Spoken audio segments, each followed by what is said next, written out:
Hello everybody, and Jess here, and welcome back to Nanatsu no Maken ga Shihai Suru, episode 6.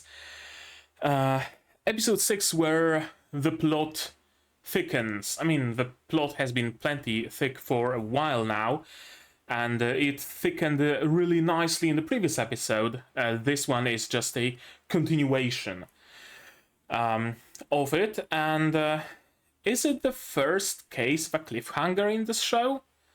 I think it actually might be. I'm not 100% sure, but I think it might actually be the first case of a cliffhanger in this show. What happened? Well, that depends whether you read the source material or you watch the anime. From what I can tell, because you guys told me in the comments that everything made much more sense in the light novel. Actually, in the anime, Oliver just randomly kind of got a hunch that something's gonna happen to Katie. That the ogre was running away and not rampaging, so that makes sense, and he just ran for the labyrinth, not telling anybody, and just got himself into trouble.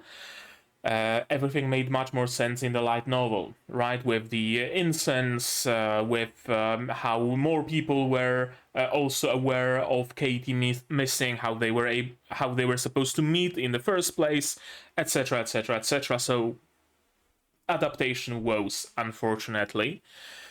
But what matters in the end is the ogre or troll. I forgot what they actually call it.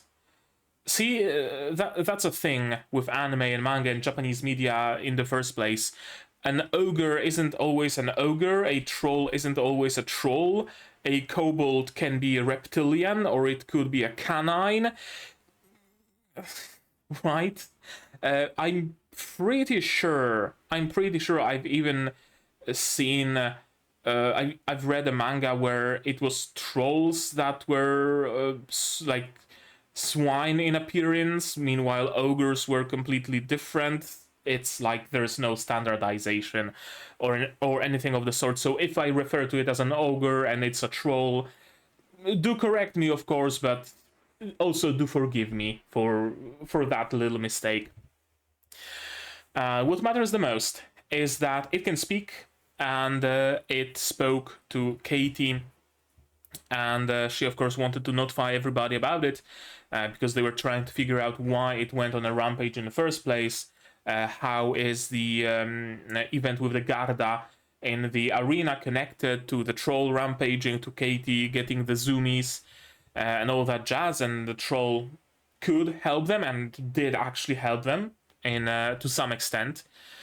We now know who cast the spell on Katie, why it was done, but it wasn't the same person who made the troll a rampage. That was a completely different person, the same one responsible for the Garda being released in the arena, and that is Vera Milligan, who now also kidnapped Katie and is trying to pick her brain, literally seeking answers. Why does the troll like her and doesn't like me, the one who experimented on him? Now, someone made a very good point in the comments, that in her eyes, in Vera's eyes, it's actually weird that the troll would speak to Katie and not to her, because she was doing something good for the troll, right? She was bringing him closer to sentience, to sapience, closer to being recognized as a citizen, closer to being given rights and whatnot. So, of course, right? It's not that Vera was evil towards that troll, but Katie was good. No, both of them were good towards that troll. Vera, even more. So why does it speak only to Katie? We, of course, know that it's not actually the case. That the troll doesn't want to speak to Vera because she like tortured it and experimented on it and sliced its brain open, probably. So you wouldn't want to talk to a person like that either, I assume. But of course, she has a completely twisted image of how it is. She herself was experimented on by her parents, so that will twist a person mentally, of course.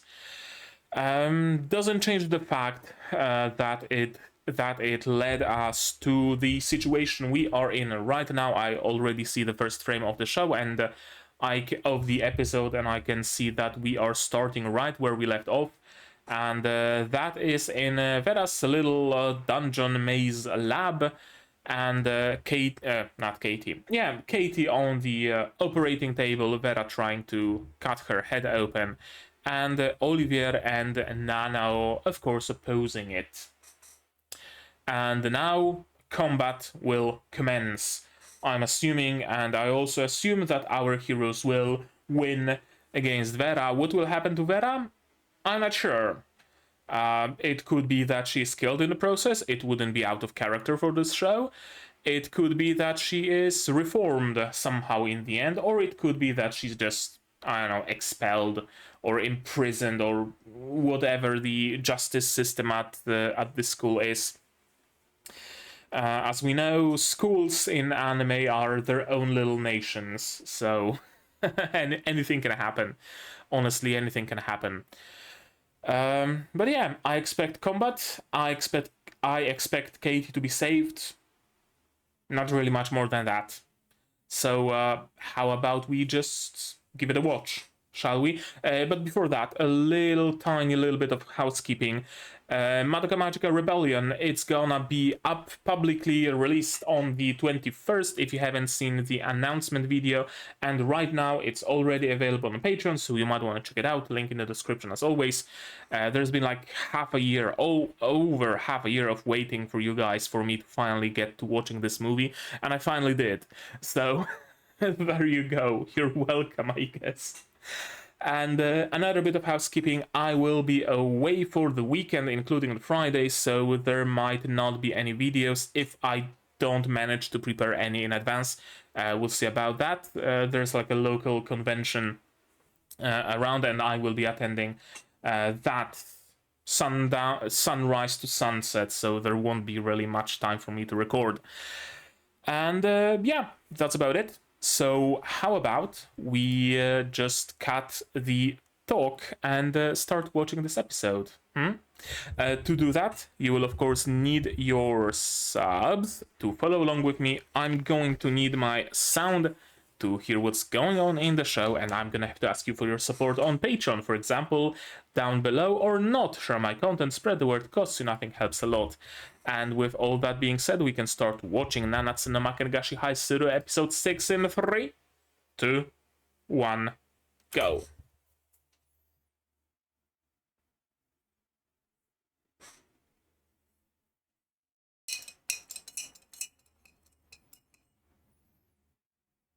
Harry Potter has parcel tongue. Nanatsu no Maken ga has snake eye.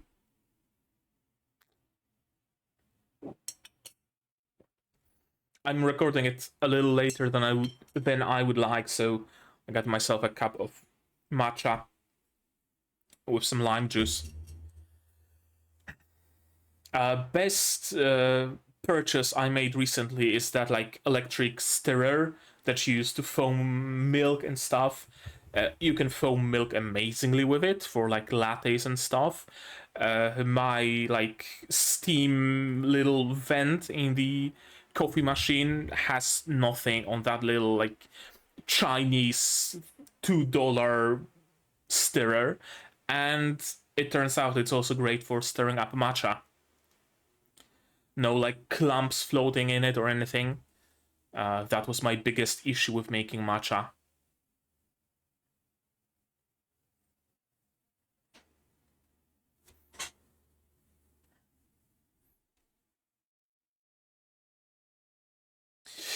And there's gonna be that fight versus Severus Snape. Does he have a fandom name, I wonder? That's a play on Severus Snape, but somehow, like, Japanifying it.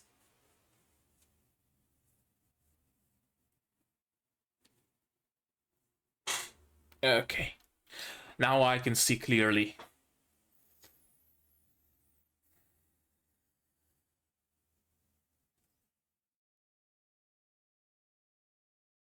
Tonitrus versus Tonitrus. Do they cancel themselves out? Not quite.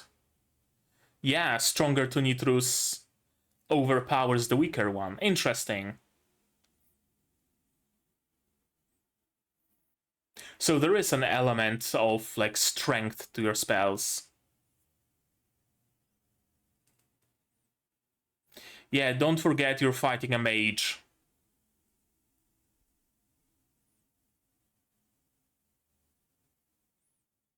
Yep, they fight perfectly well as a duo.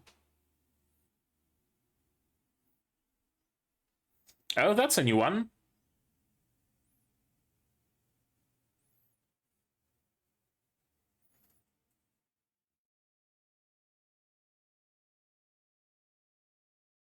Yeah, the barrier might have concealed that, but screaming out the name of that attack kind of undone that concealment.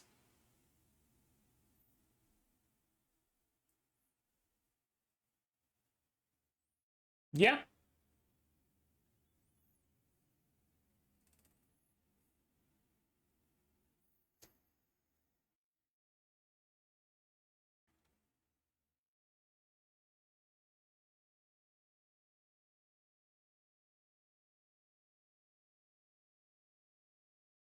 I mean, those are very straightforward spells. Just push. Fire.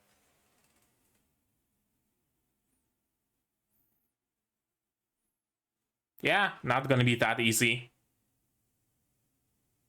Oh? Okay, that's cool. Parrying a spell. Okay. She's learning how to fight a mage. I like it. Yep. Yep.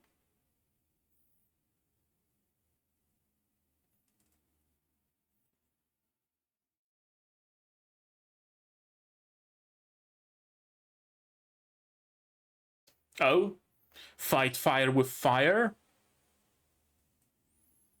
Seems to be actually working.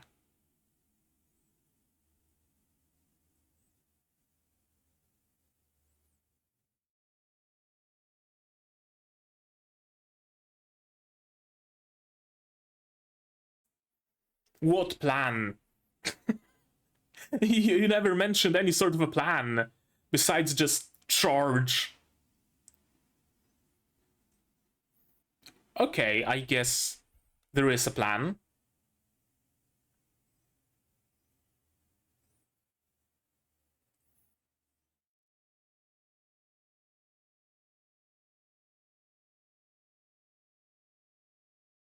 It's not gonna be that easy.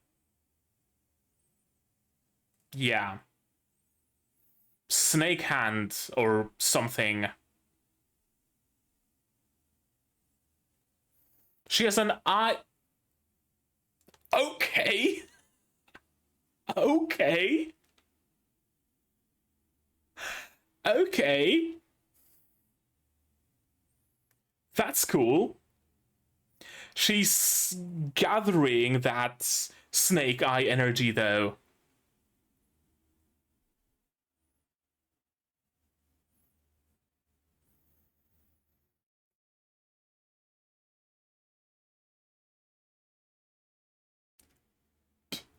Okay. Fucking spatial slash.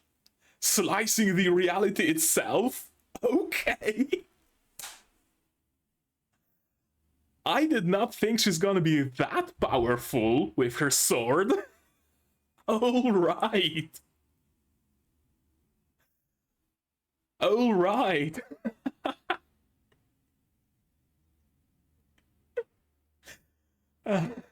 Nothing much. She just slashed the fabric of reality.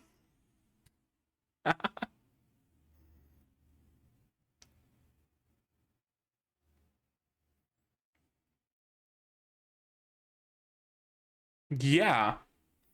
Just if time works against you, just fucking kill time. Why don't you? Why don't you?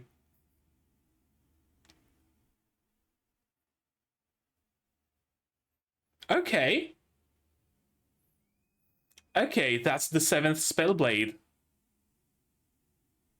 Yep.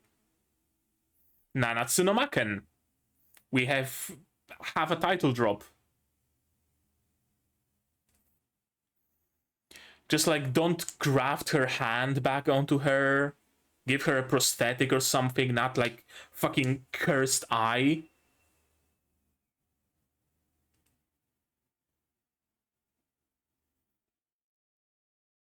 Well, you're late.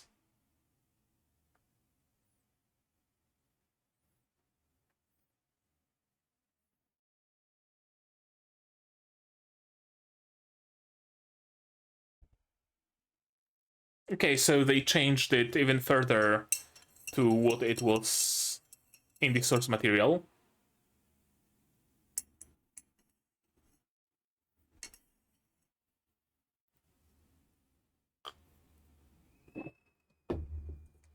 I think. I don't know. I've never read the source material.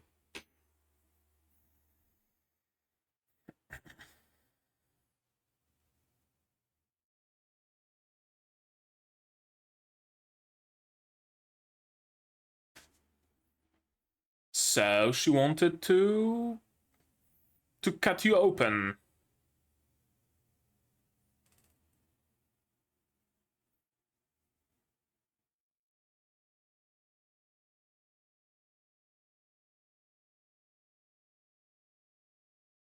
So of course he's not gonna be disposed of. Exactly. So Milligan managed to save him in her own twisted way. Victory kiss. There we go.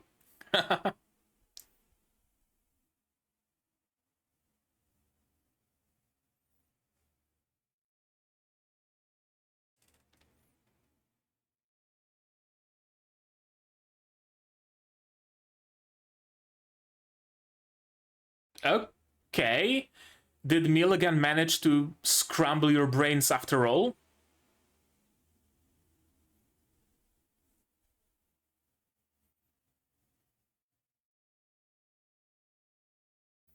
Or is it like your real personality? Or is it a result of a trauma? Or...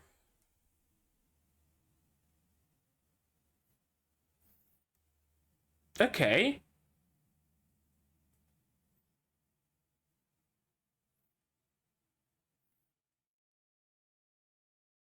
I guess she's a doer.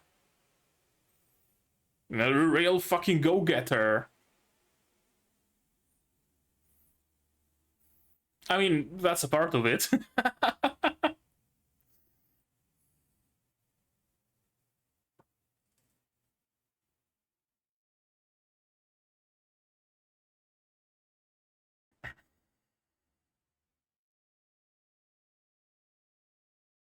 And thus ends the arc. In the middle of an episode, interestingly.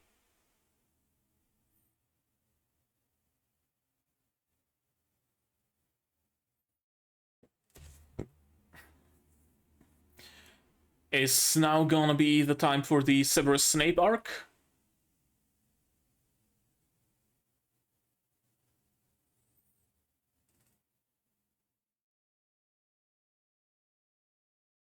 It's gonna be Severus Snape arc.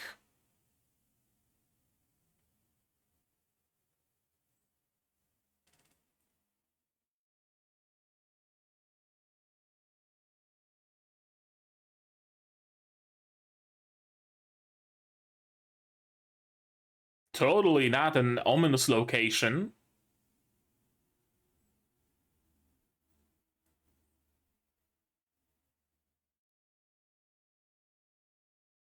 Well, I guess you can at least take solace in that.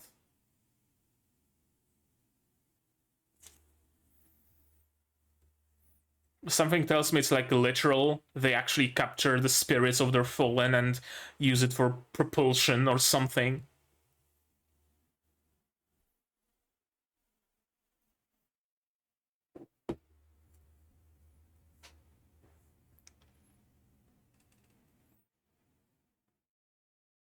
I mean, he's a teacher for a reason, right?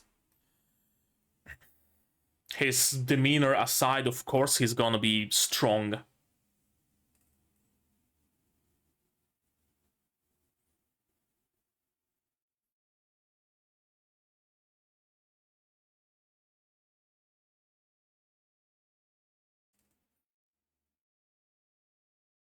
What do you want from me?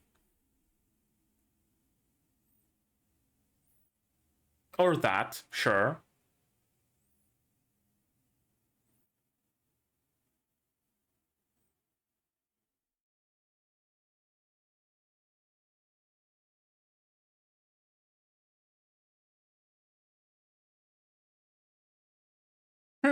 Interesting.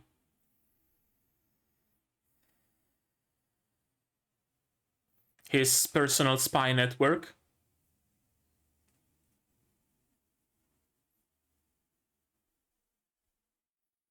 I mean, that's a noble goal. Impossible to achieve, but noble no less.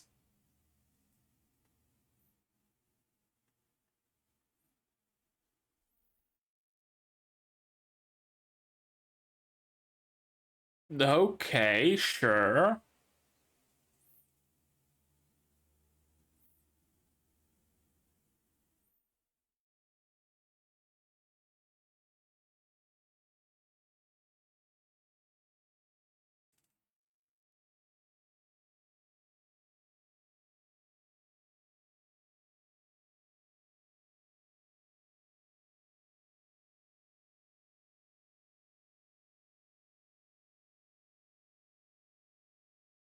Yeah, an all-rounder.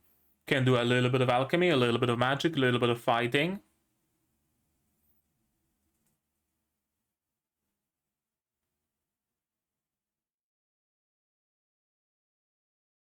Okay, it's an interrogation now.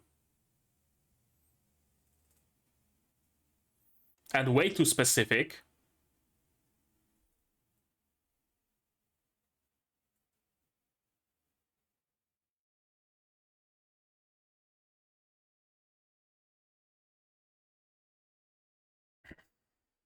Oh, probably killed Oliver's mother or something.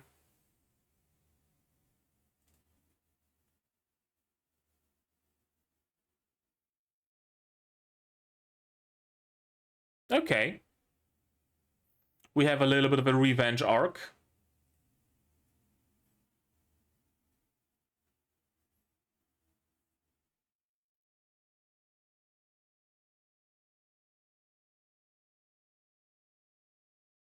Well, there goes his throat. But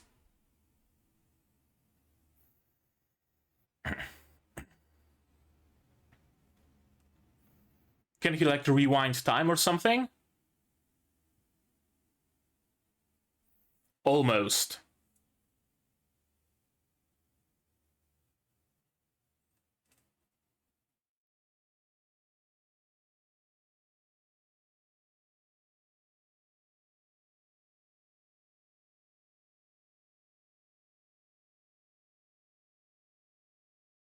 Is this Oliver's spellblade?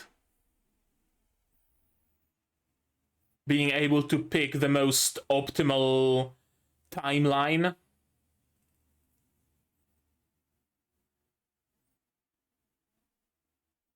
Yep, exactly. It's a spellblade. We have the second one. Okay, just stab him and paralyze him for good measure. Why not?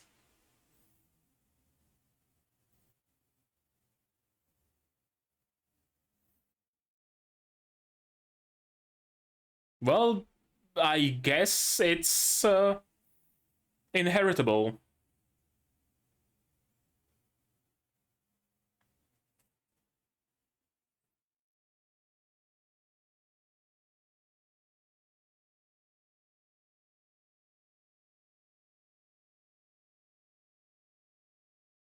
Oh, that's interesting.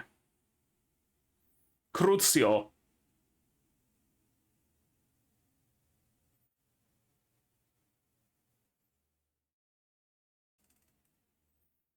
Okay.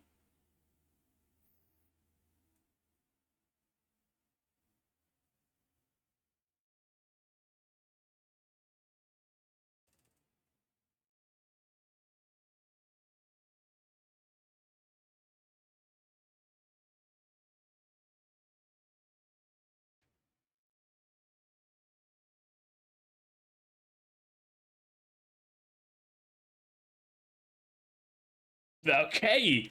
This show just went from 0 to 100 in the span of a few minutes. Well, apparently he didn't.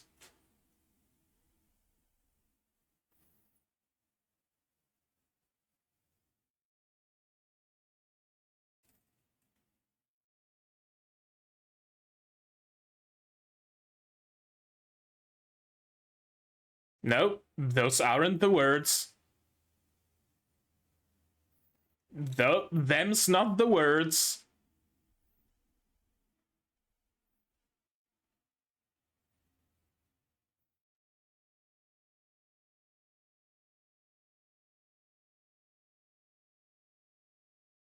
Okay. Well, ain't that something? Hello, Yang. How did you escape from the world of Ruby? That's Oliver's mother, I'm assuming.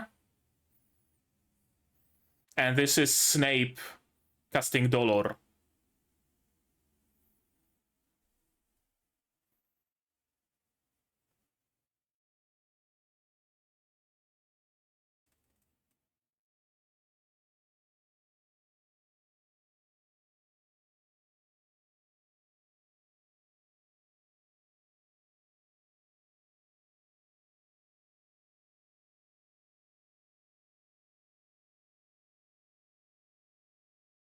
Thank you. Them's the words.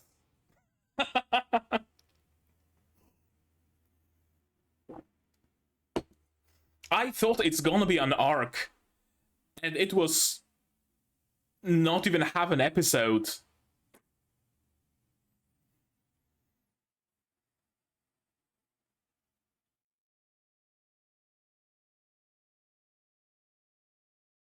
They really hyped up their battle in the opening.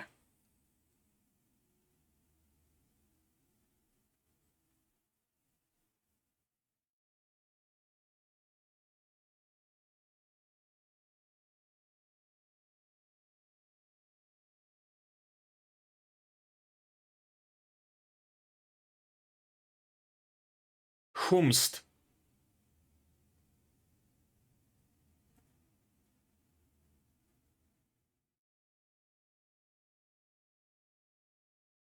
A kudere android type of a girl? What the fuck is going on right now? I feel like we skipped like 4 episodes right now.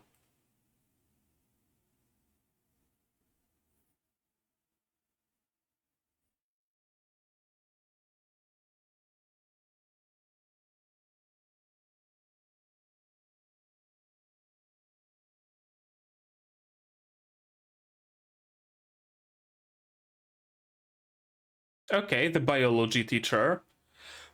Is it gonna be all of the teachers? The headmistress?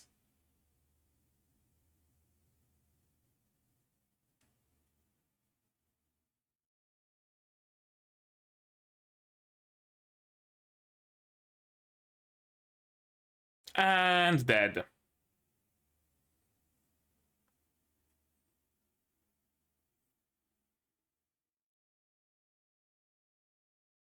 The headmistress.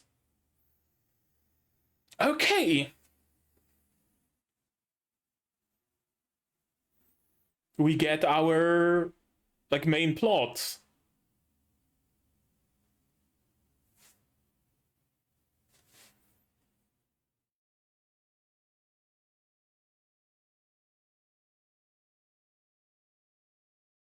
Sure. What the fuck did just happen?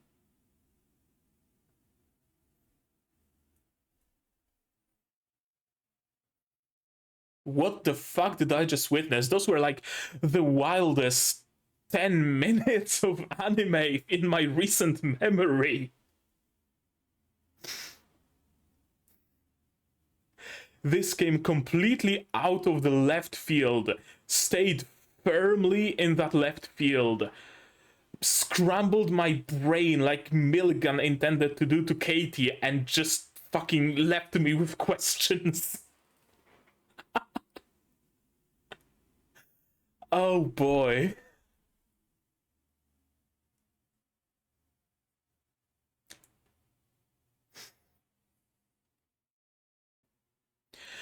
On one hand, it really feels like they skipped a good few episodes. On the other, the sheer shock factor is like immeasurable.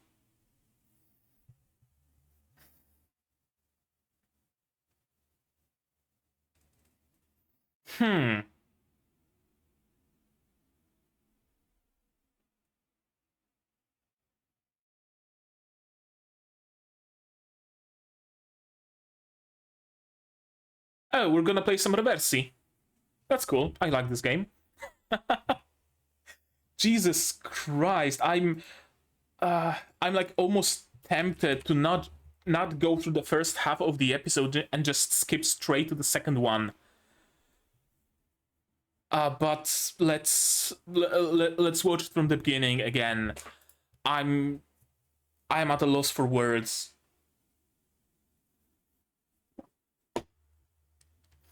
I thought that maybe after recording this one, I'm gonna be able to record something else, like maybe an episode of Helck or Ancient Magus Bride, because I'm behind with that or something, but no. This, like, took my mental capacity for anime for the day. What the fuck? I thought this is just going to be a decently unique and well executed Magic Academy kind of a show, and the main conflict is gonna be between the human supremacists and the people who fight for the rights of demi-humans, and these two groups are gonna clash on the academy grounds, and our heroes will be entangled in that. And that was like, oh wow, how imaginative it is that they do that, wow. And now suddenly, out of fucking nowhere, but also making sense in its own twisted way, a revenge plot, a fucking coronation. What the fuck is going on? I don't know what the fuck is going on, for the record, but I'm having fun. I'm having fun. Milligan, you're like fucking skippable right now. I'm sorry. I'm sorry, but you're just skippable.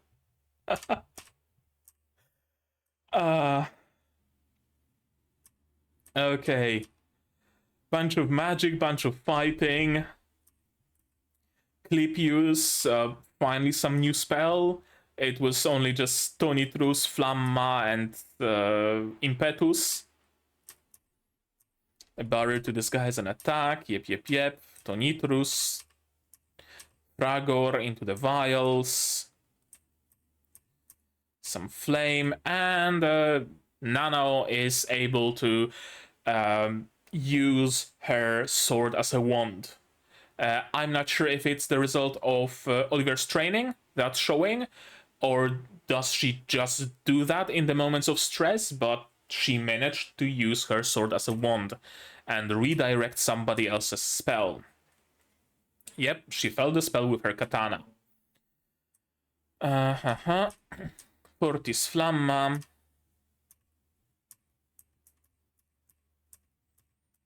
Flamma Frigus. This is great. An eye implanted onto the palm of the hand. This is great. I love it. I love how, I don't know if she did it to herself after she was old enough, or did her parents do that, but this is like legit good thinking about your like the downsides of what you can use, right? The downside of her eye is that its attack range is just her field of vision.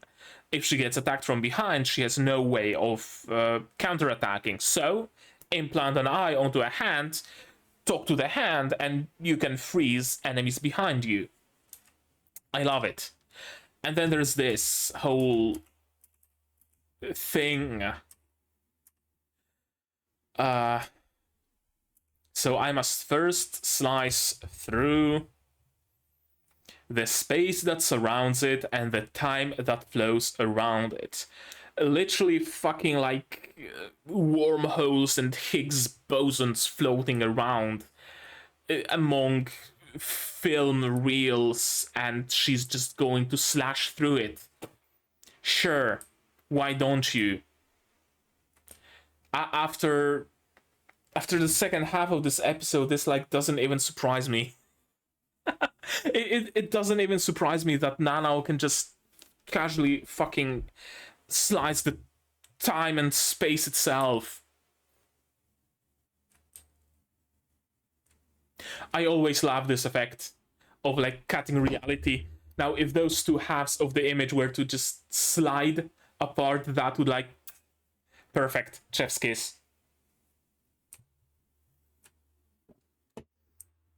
They didn't, but the reality cracked. That's also fine. And she just immediately died. Or, I don't know, at least fell unconscious from the loss of blood, I guess, maybe. Shock of the pain, or something. She recognized the space-time and distance that separated her and her foe as an obstacle, and then she slew that obstacle. This is like actually amazing. This is amazing and amazingly imaginative. Right? We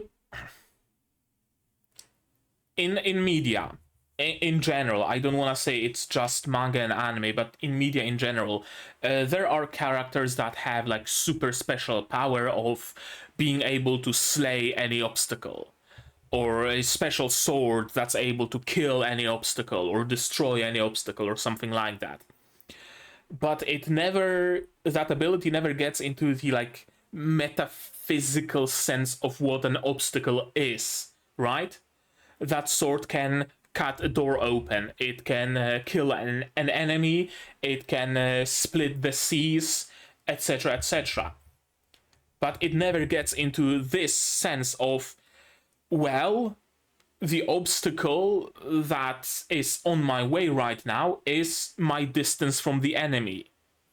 So I will use the sword to slay that distance.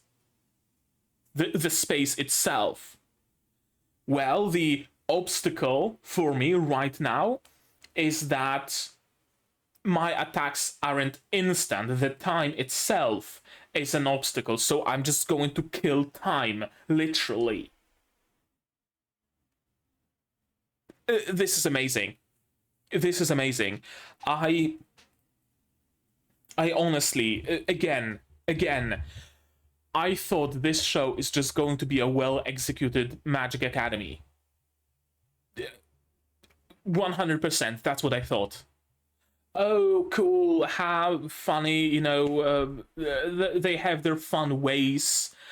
Chelly is an Ojo-sama, but she doesn't act like an Ojo-sama. Whoa, that's kind of fun, that's kind of imaginative. But that was like all there was to it. I thought that this show is going to take the spot of like seasonal isekai trash, quote unquote. The same spot that Arifureta, for example, had for me, where it's decent and I like watching it, but ultimately like doesn't require much thinking. It's fairly like, you know, beat for beat following the footsteps of other series like that. There might be some imaginative elements here and there, and that's cool, that's always a nice treat, but nothing more than that. Turns out this is much more than that. I really, really, really underestimated this series. Like, honest to God, I really underestimated it. It didn't matter how fast the ice curse traveled, because Nanao was able to slay any obstacle, including time and space themselves. Speed itself had no meaning in the face of that blade. That was a spell blade. 7th spell blade. We have the title. We have the title drop. Let us not take her alive. She'll be alright now. I hope you didn't graft her hand back on. Also, I wonder what's gonna happen to her. And those two appeared. I think from your comments they were actually notified by other friends of Oliver, because he told them that, hey, Katie's in danger, but I'm not sure, don't quote me on that. Anonymous tip. Apparently from that Kudere girl. Is she listed on the list of characters? I think that's gonna be Teresa Karst. I don't know, we'll see. You must be in shock, having been betrayed by an upperclassman. No, not particularly. Not particularly, honestly. Everybody in this school is an asshole. It would genuinely shock me more if Vera invited us for tea and crumpets. I'm gonna be honest. Everybody is an asshole until proven otherwise. But you succeeded in a way she didn't expect. Yep. Troll has been saved, and that's all that matters for Katie. I really thought for a moment that Milligan did manage to do something to Katie. Because her change in demeanor, her change in how she acts is like night and day. Complete 180 to how she usually acts. It's wild. I think it might be just, you know, something in her head breaking, metaphorically speaking. Not through Milligan's doing, but rather through, you know, the stress of what she lived through, the trauma and whatnot. It kind of broke something inside of her and freed her more carefree, I guess, personality, her more outgoing personality. I'm not sure. But it really seems like that to me. It's almost like that trope of characters in anime and manga that speak in like proper Japanese, but then something happens and they switch to Kansai dialect, right? Either in stressful situations or something like that. It really feels like something like that switched in Katie right now. I'm not opposed to that change, but it seems kind of odd how nobody really addresses that. That's right. Yeah, I was able to protect someone. I'm assuming he has some sort of... He takes some sort of an issue with the fact that he wasn't able to save his mother, perhaps, despite him probably just being a kid back then. But now he was able to save a person he cares about. You're picking fights with Aldis. Apparently, I think we had a little bit of a time skip right here. Here comes Severus Snape, and just such a barrage of things starts happening. I really thought that we are entering into the Severus Snape arc, quote unquote, and it's gonna take us a few episodes and it's gonna culminate with Oliver's fight with him, like teased in the opening, but apparently not. Apparently it's just all over in the span of not even 10 minutes. We're recovering a student's research. Yada yada yada. The gate remains open, and he just closes the gate, and why the fuck was even Oliver needed here? It seems like you got it covered, Severus, so why would you even bring Oliver here? I mean, it worked out really well for Oliver, sure, but why? You're not the magical biology teacher, yet you were aware of what's going on with it, sure.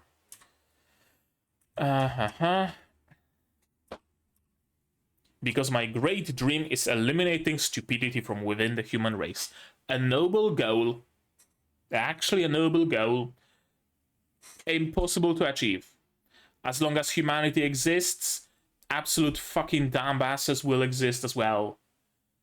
As long as the human race walks this earth, there's gonna be someone who's gonna eat fucking Tide Pods. It's a given. You can't weed out stupidity, unfortunately. You can try, but not gonna happen. I need to find a way to change human intelligence itself. Transhumanism. I very much welcome it.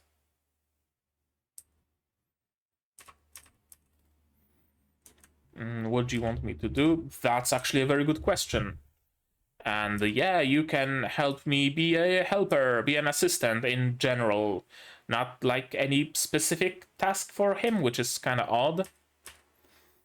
In the year 1525 of the Greater Calendar, on the 8th night of the 4th month, where were you and what were you doing?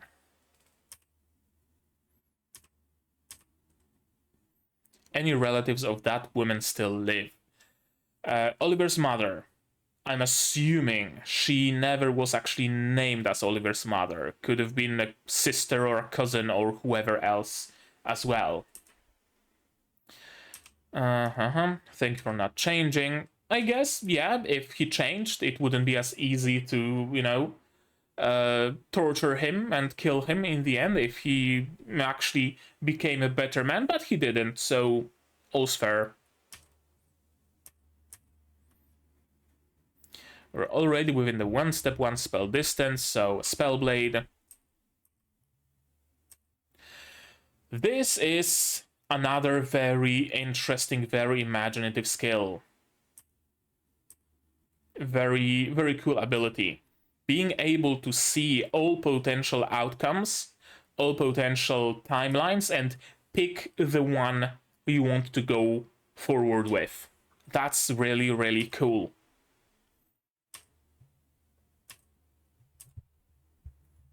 Yep. Flow of the timeline itself will push me towards the observed future. You just pick your future and go forward with it. 4th Spellblade, Angustavia, the thread that crosses the abyss. That Spellblade was supposed to have died with her on that night 7 years ago. I wonder if she was targeted because of that Spellblade.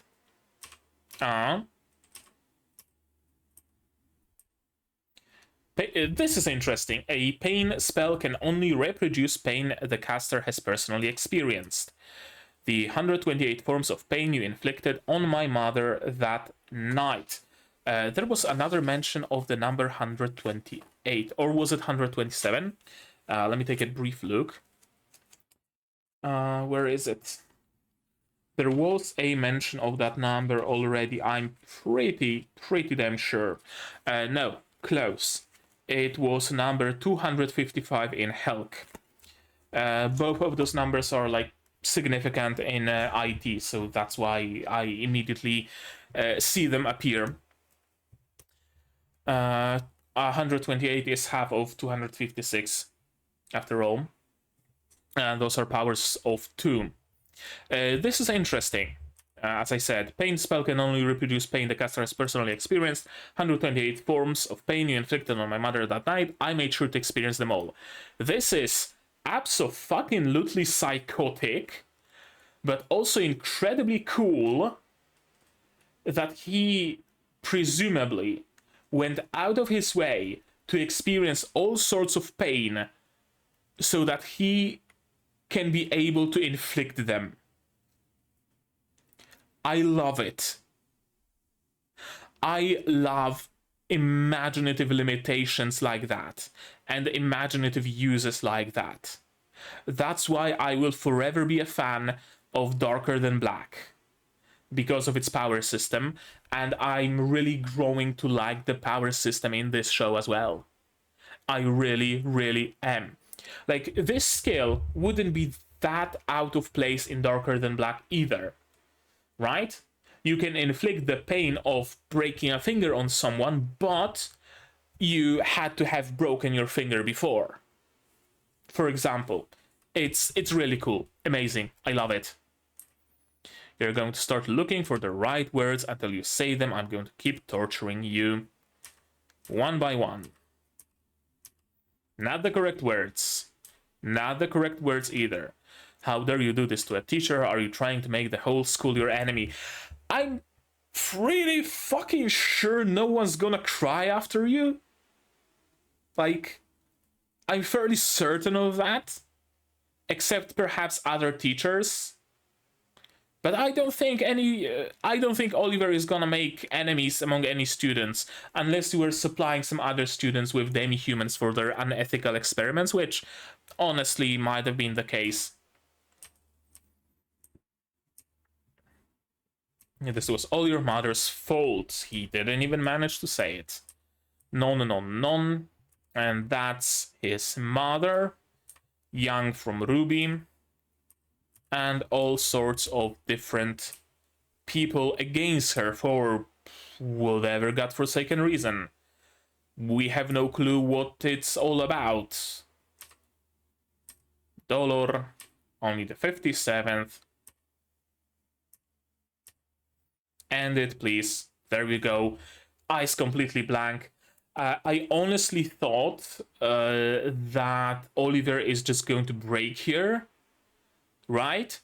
Like, no, you can't do that. You can't give up before I inflict all 128 forms of pain onto you. Are you really this fucking weak?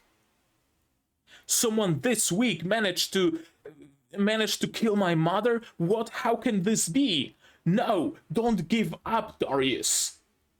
Heal, and then I'm going to keep casting that fucking dollar on you until I cast all of them. I really thought this is going to be the moment, but no, this is... Okay, we're done. As you wish. We will end it. Brother Gwyn. For a moment I thought this is Godfrey. But no, it's a character that I don't think we've met yet. We've met the sister. I wonder if she's actually a sister. And if he's actually a brother. Like blood siblings. Or is it just a cult of his mother kind of a situation? Where they are all brothers and sisters under his mother's leadership. Actually, that's probably worth noting down. A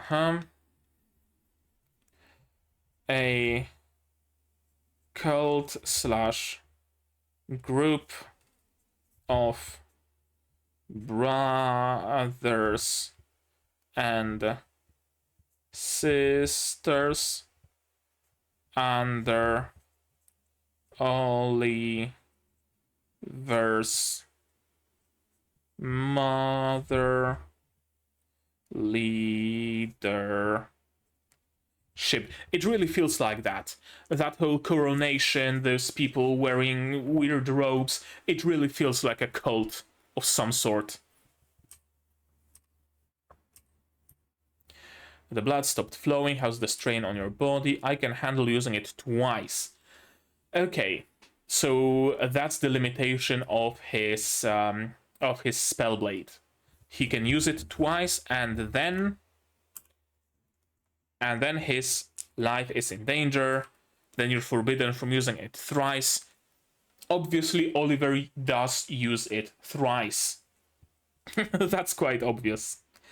Oliver uses his spell blade thrice.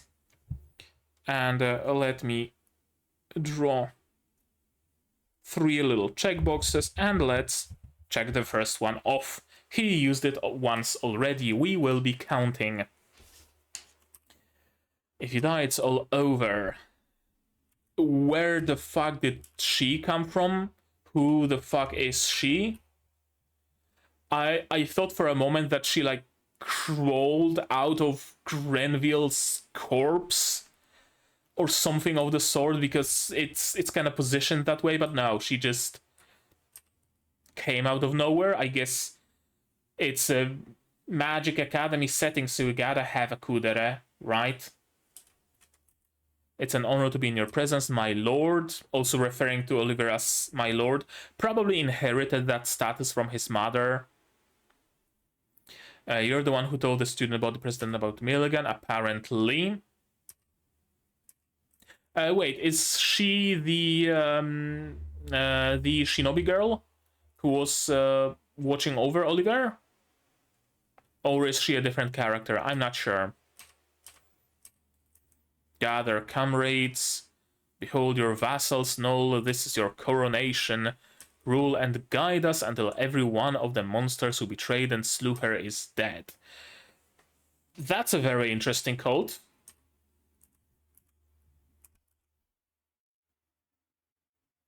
I swear to kill them all. Vanessa Oldis, the biology teacher. Frances Gilchrist. She teaches magic, if I'm not mistaken. Enrico Forghieri, we haven't met this one, but he looks like an artificer.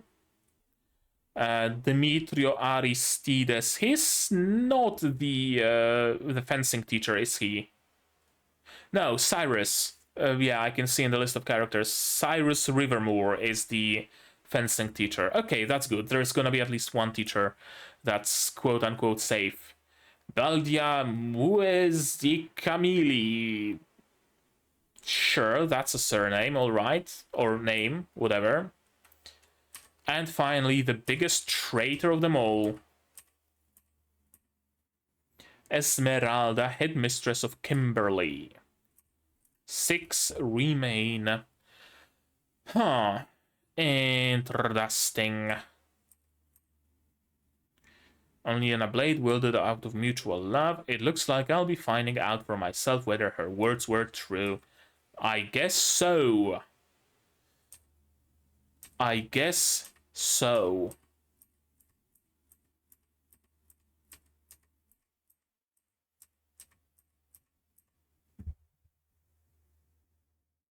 What the fuck was that? I'm sorry, but what the absolute fuck did I just witness?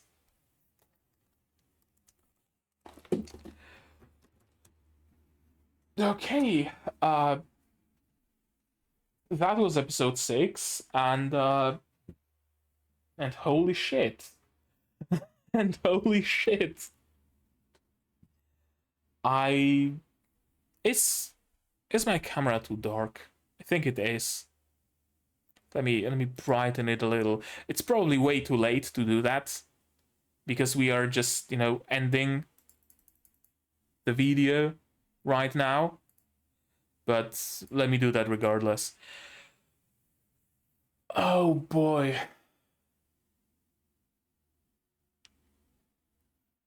This went from 0 to 100 really quick. Really, really quick. I thought I have it figured out, right? The main conflict. Little did I know. Little did I know. I don't have shit figured out.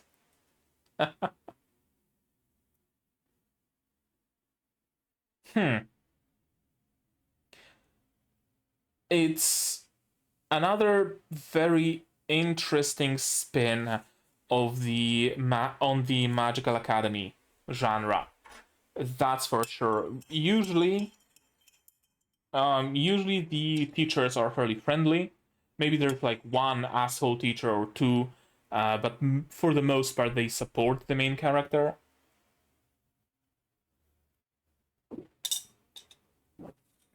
This time around, it seems every single teacher is a target. Every single teacher is, or was, at least, an asshole that will be disposed of by Oliver.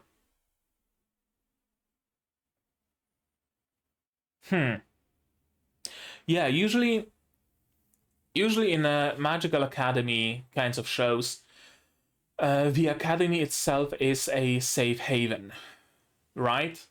That's where you have friends, that's where you have teachers who can always help you, and it's the outside forces that are the threats. Maybe we need to go on an escapade to fight the Demon Lord or something, but then after we are done with that, we return to the academy to recuperate, to learn more from our amazing teachers, etc., etc. This show goes directly against that notion. This school is the battleground. There's no safe haven to be found here. Among friends, yes, but not in the academy itself.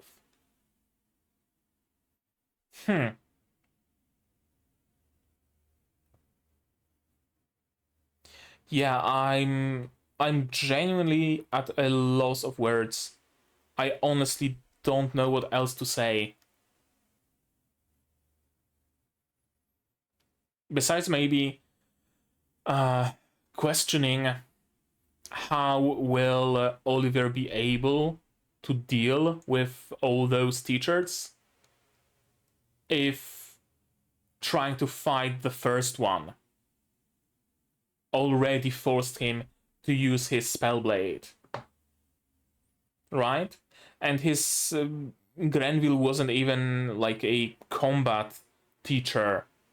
Honestly, he wasn't specialized in combat. If Oliver hopes to take on the combat magic teacher, I'm not sure how he would be able to do that without his spellblade. And then other teachers would probably be just about as strong. And that leaves us with the headmistress, who, by all accounts, should be the strongest of them all. It's gonna be tricky. It's gonna be tricky and interesting. Oh, there's a lot of bugs on my ceiling. I'm gonna have to close the window and put on some insecticide.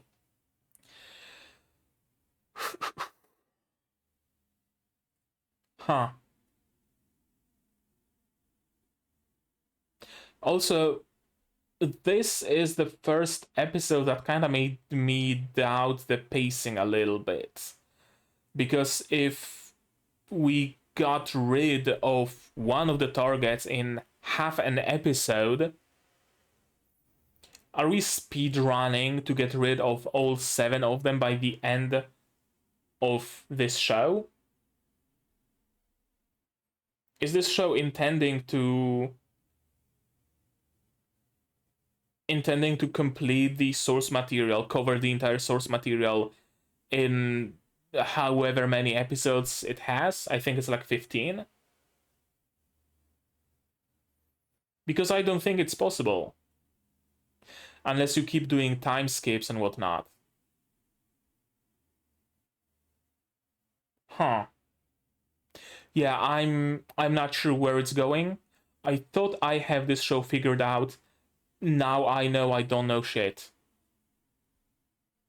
And I really, really wonder where it's going to go from here. I really do. I mean, I can mostly see where it's going to go, but not in any specific detail.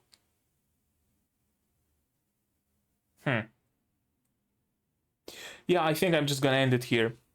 I honestly don't think I'm gonna squeeze any more words out of my throat. So we should just end it. But maybe you guys have something more to say on the topic of this episode. If so, say so in the comments down below. What did you think of this episode, of my reaction, my theories, stuff like that? No spoilers, please. If there's any clarifications to be made, sure, but exercise caution. so that you don't spoil me anything. If you do want to talk spoilers, Discord is here, also linked in the description. You can do that there, no problem. Like this video if you liked it, dislike it if you didn't, but tell me why so I can improve. Subscribe to the channel to be notified of future releases of not only Nanatsuma Maken ga Shihai Suru, but also Madoka Magica Rebellion, Helck, Zom 100, Undead Girl Murder Farce, and Ryza no Atelier, and others coming at you in the future. I also stream sometimes, so you might want to click the bell icon next to the subscription button to be notified of when I go live.